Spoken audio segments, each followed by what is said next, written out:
କରୁଛି କି ମୁଁ ଏଇ ହାତଟା ଏମିତି ମଡ଼ିକି ରଖୁଛି କେନେକି ମୁଁ ନା ମୁଁ ଏଇଠି ବସିଥିଲି ଛୁଆ ଉଠି ପଡ଼ିଲା ତ ମୁଁ ମୋ ମା ସାଙ୍ଗରେ ଏଇଠି ଶୋଇଥିଲି ତ ଏବେ ରାତି ହେଇଯାଇଛି ହେଲେ ବହୁତ କାଟୁଛି କାହିଁକି କୁହନ୍ତୁ ନା ଆପଣ ଏଇଠି ମାନେ ମୋର ଭଉଣୀ ଯେ ଝୁଲାରେ ଝୁଲେ ସେ ଝୁଲାରେ ମୁଁ ଝୁଣ୍ଟରେ ହେଇକି আমার ଗଡ଼ରେଜର କାଚ ଯେଉଁଟା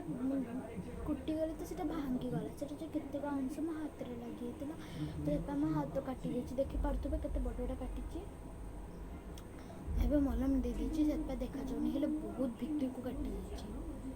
ଆଉ ମୋର ହାତ କାଟିନି ମୋର ପୁରା ସେଇ ରେଖାଗା ଆପଣ ଯେ ହାତର ରେଖାଗା ଦେଖିପାରୁଥିବେ ସେଇ ରେଖାଗା ହିଁ କାଟୁଛି ହେଲେ ମୁଁ ଏଇନା କି କରିବି ବଥା କରୁଛି ବାପା ଆସିଲେ ତ ଗାଳି ଶୁଣିବାକୁ ହିଁ ପଡ଼ିବ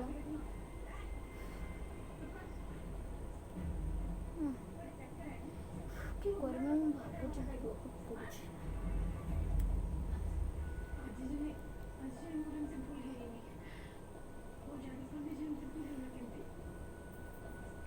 ଠିକ୍ ଅଛି ଯଦି ଆପଣଙ୍କୁ ये वीडियो भल लगा तेरे आप लाइक शेयर एंड कमेंट करेंगे आम चैनल को सब्सक्राइब करेंगे आउ बेल बटन को प्रेस करना भूलिए नहीं।